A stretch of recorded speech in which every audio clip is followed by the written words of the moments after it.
What's your favorite Mexican band? Oh, thanks for bringing that up. That's another band. That's another one of my favorite bands of all time. And I don't have a single record because they're so hard to find. And often they will be taken away from stores because they are so fucking incorrect. This band is like super, yeah, that type of band. It's called Hocico. You may have seen me wearing a t-shirt of that band in some of my videos. Hocico. Like, you know, like the animal's mouth. Hocico, that's a Mexican band. Electro, dark, techno, aggro, tech. Kind of weird, kind of industrial too. Great band. And that's my favorite Mexican band. And then there's also a Clan of Cymox. You may have also seen me wearing a t-shirt. Love that band. I don't have a single record. Would love to own some of those records one of these days. Do you play rhythm games? Speaking about music. No, I don't.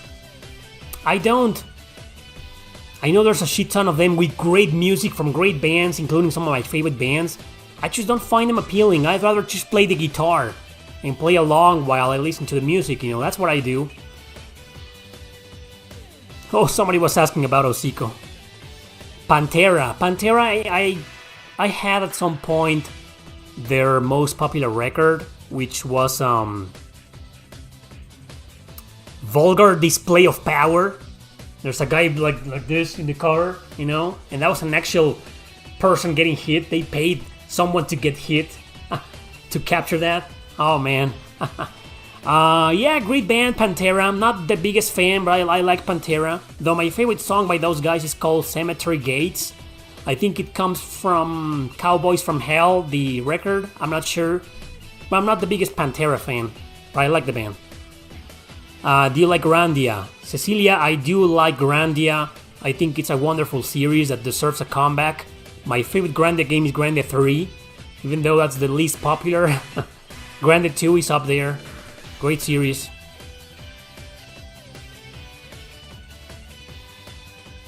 Oh, for sure, the old Pantera stuff is hair metal. It's kind of funny. Yeah, I've listened to some of it. And it's kind of like, man, I can't believe they were doing this. Such an influential band. They reunited, even though, I mean, that's not Pantera. Pantera was Philip Anselmo and the brothers. And I guess the bass player. The bass player is back. He's the only surviving Pantera member there. Philip Anselmo is nowhere to be seen. I mean, he's in a new band, I don't know. And the brothers are dead.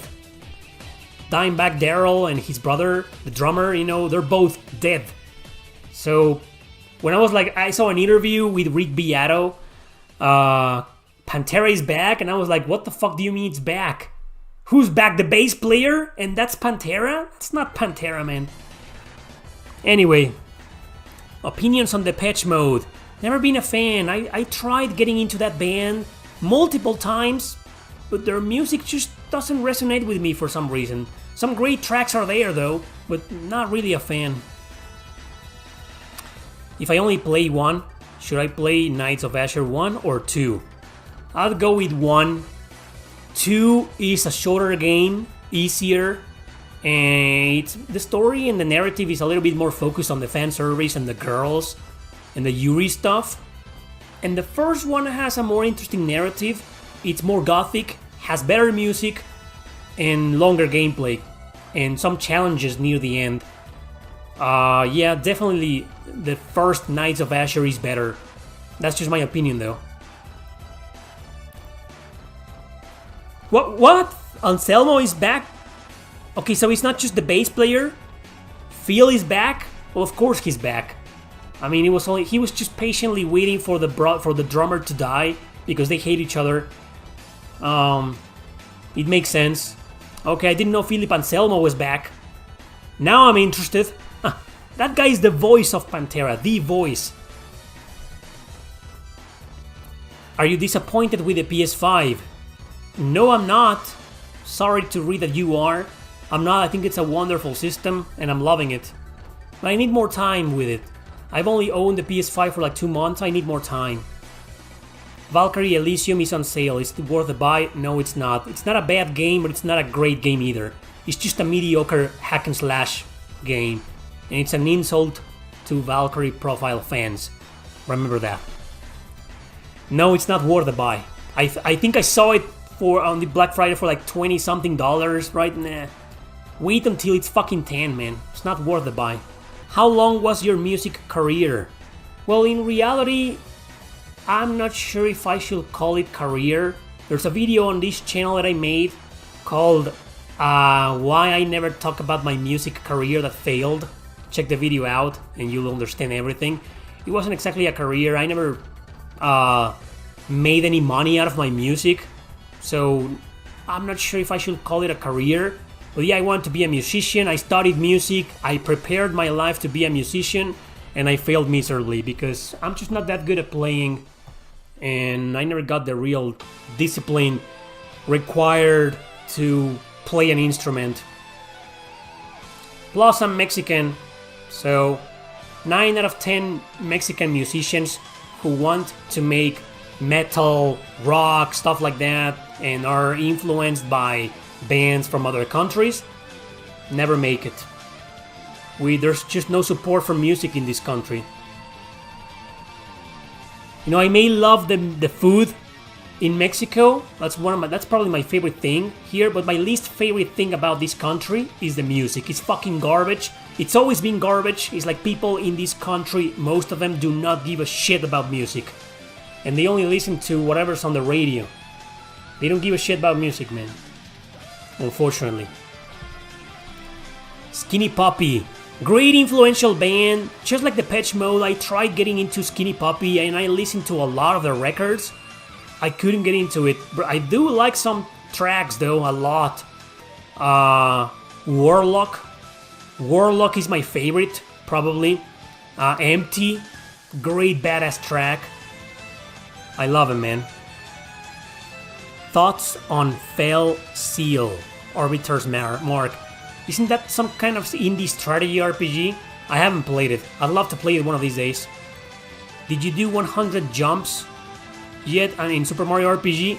No, I think you have to do them when attacking with the jump ability. No, man, I think the highest was like 20, and that's it. I didn't want 100 jumps. Do you know of a JRPG that lets you pick multiple romance partners? Harem?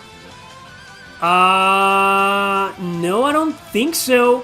Usually harem games, they force you to pick just one out of the many girls, like the Trails series, for example, Persona.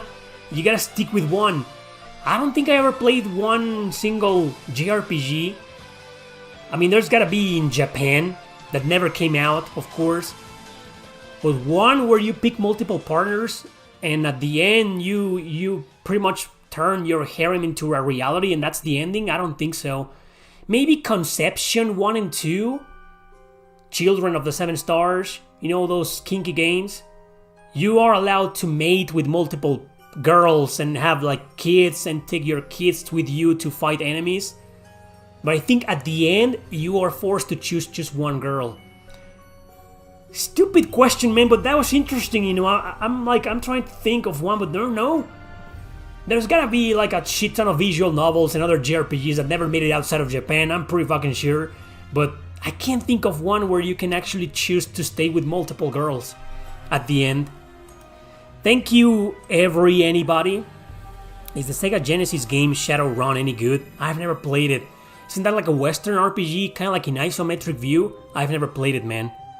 Yeah, Shining Force and Phantasy Star, I'm pretty fond of them. Any other Genesis recommendations?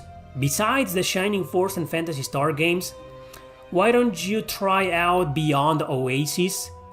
Some people call it a Zelda-like, but I don't know, it's kind of different. It's more of an action RPG, beat 'em up.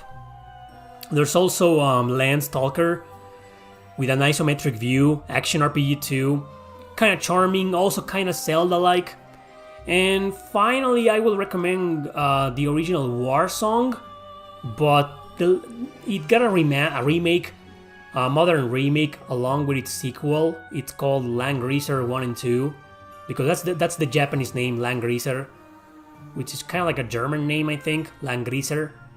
But on the Genesis, it's called War Song, but it's fucking brutal, man. It's worth playing, but the remakes are much better. That's all I'm trying to say. But if you want to go for the Genesis version, yeah, it's a great game. I'm not really into Japanese metal. Somebody asked that. I mean, I like it, but I don't know any bands except Hyde. Thank you, Kiss. Have you played Heroes Saga Leviathan Tactics? Yes, I have. I own a Nintendo DS, and I own the game. It's a good game. It has great ideas, but the storytelling is kind of weak. It's interesting, the premise and shit, but I think it needed a little bit more dialogue. Ironically, people complain about strategy RPGs having a shit ton of dialogue. I think this one doesn't, but it's also a massive grind fest. And it can become pretty repetitive because the battle system, you enter in these battles and you like gotta choose between like a triangle system attack, like you attack or guard or do a special attack and the enemy does the same. And then you lag for like 1 or 2 minutes until the battle ends, and then you gotta beat the rest of the enemies. They did think that through, they did consider that, so there aren't many enemies on every map to fight. They're always like 4 or 5 enemies, but still the battles feel like they drag on. It was a great game with great ideas, but I don't think most of them were greatly executed. That's what I'm trying to say. It's not a great game. It's a good game. It's not bad, but it's not great. Have you ever had someone you used to know or grew up with or went to school with or whatever stumble upon your channel many years later messaging you saying you're famous? First of all, I'm not famous. I think a lot of people think I am, but I'm not really. Not really, no. And second, no, I don't think that's ever happened. Well, yeah, actually, yeah. When I used to run the store, my kiosk, my small retro store, I met a lot of people, obviously. Some became customers. That's how I met Oscar. But I think I've seen 1 or 2 people in these Q&As before saying, hey, I used to buy games from you in your store. And I'm like, oh my god! But other than that, like high school or previous work, previous jobs, no, never. You've talked about your most overrated protagonist. How about most underrated? Probably anybody in Odin's Sphere. Odin's Sphere is nowadays... It used to be a popular game. Nowadays, nobody plays it. Probably every protagonist in there. Except Mercedes. She's kind of like, but she's okay, I guess. She grows on you. But the rest are great protagonists, man. Especially Gwendolyn, Oswald, Velvet. Man. What should I start first? Scarlet Nexus, Tales of Arise, or Final Fantasy XVI? Why, you can't decide for yourself? Well, how about you start with Scarlet Nexus? No, start with Tales of Arise. I think it's better. Tales of Arise, and then Scarlet Nexus, and then forget about Final Fantasy XVI, it's bad. I think Gemfire is highly underrated. Try it for the Genesis. I know that game, wasn't it also on the NES? It's like a war strategy game, right? Yeah, one of these days I'll get into it.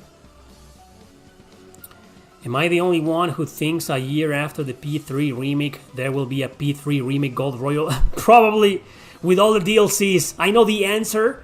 Aegis's Root and Epilogue is gonna be a DLC for a fact. I know that, mark my fucking words. I know that. Man, it's gonna happen. It's gonna be a fucking DLC. And yes, I'm pretty sure that there's gonna be like a Gold Royal edition, whatever. Atlus is gonna sell the same game to us again, and people will buy it. Why are visual novels so pricey? That's weird because usually nobody likes them, or maybe that's your answer. Because nobody buys them, they print very few copies and eventually they go rare. Right? Probably because of that. Marks out of 10 for Nier Automata games. What kind of question is that?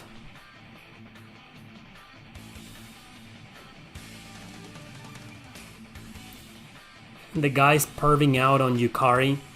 How she was shown in the trailer of Persona 3. Maybe it won't be altered for a modern audience. Fan service doesn't seem to upset a lot of modern gamers. Politically correct gamers. They pay more attention to the inclusion. Like, oh, where's the gay character? and where's the black character, and where's the Indian character, or the whatever. You know, they pay more attention to that. But fan service, I don't think they give a shit that much. But maybe the fan service in Persona 3 will be toned down. But I don't see how. It's not like the game had any, like, strong fan service. I mean, Yukari has a miniskirt, and that's it. I don't think they're gonna censor. Well, they did censor Tifa in Persona, in Final Fantasy VII Remake. Maybe they will alter Yukari, and you won't be able to see nothing down there, because that's offensive. People nowadays, man, they gather liberal ideas and conservative ideas, but only the ones that are convenient to them, and that are convenient to their political narrative. Fucking hypocrites. Who do you hate more, Gilbert from Trails? Oh, you... What? You're trying to ask who's my least favorite character from Trails and Tales? Trails, you actually got it right. Gilbert, he's a fucking scumbag, unlikable son of a bitch. And Falcom knows that. That's why that character appears over and over again. Because they know people hate him. But yeah, he's probably definitely my least favorite character. Yeah. Fuck that guy. And Tales, I don't know, man. There's way too many Tales games to really decide.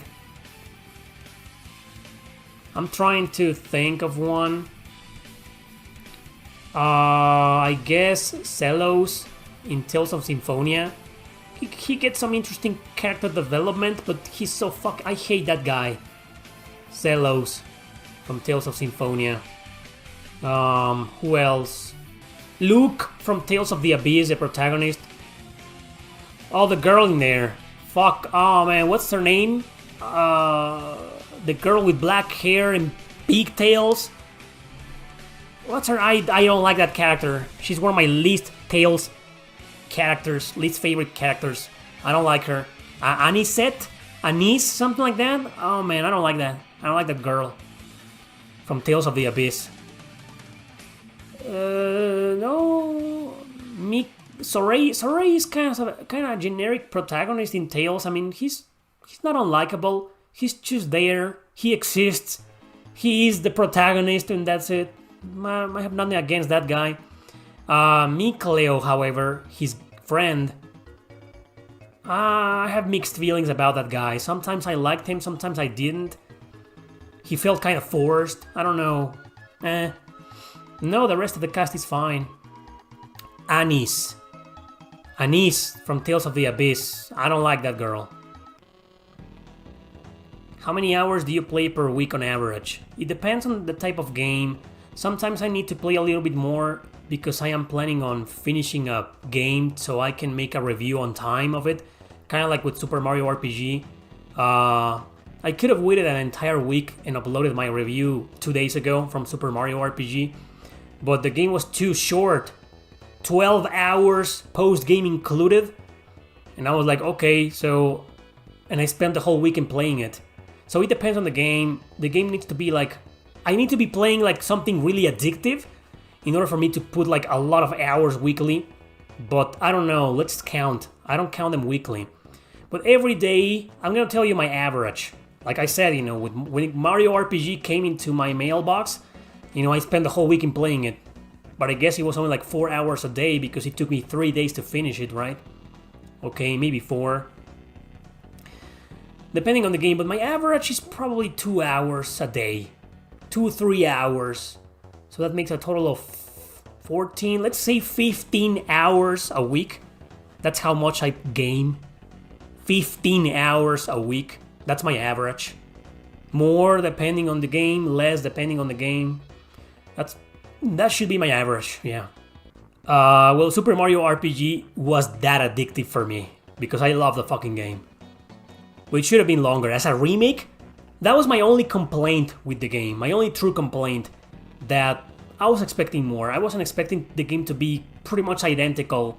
I wanted like maybe an extra dungeon, maybe an extra area, maybe more characters, maybe expanded areas and enemies and some new bosses. I don't know. It's a remake, man. I it was a bit of a letdown in terms of content, that remake. I still fucking love it, and I think it's a strongly recommended game. And it is very addictive to me. I got tempted into doing a second playthrough immediately, but it just fell short in that area, man. I mean, it should have been longer, and now it was shorter than the original because it's easier also. I don't have a problem with the game being easier. Original Super Nintendo version was a bit of a pain in the ass sometimes. There were a couple of bosses that I needed to grind a lot before I defeated them. And in here, man, no, it was easy. On normal mode. There's no hard mode. But I don't really have a problem with that. But the game being easier made it shorter. So I feel like they needed to make up for that. And they didn't. Except with the post game, which is freaking brutal. Some of the bosses in there, I had to fight them on easy. Because, man, on breezy, because I didn't stand a chance even at level 30. And the level cap wasn't removed. That was also kind of like, man, you should have removed the level cap. Maybe until 40 or 50 at least. But my one and true complaint is, it's just the game should have been longer. As a remake, modern remake, it should have been longer. But it's still an excellent game.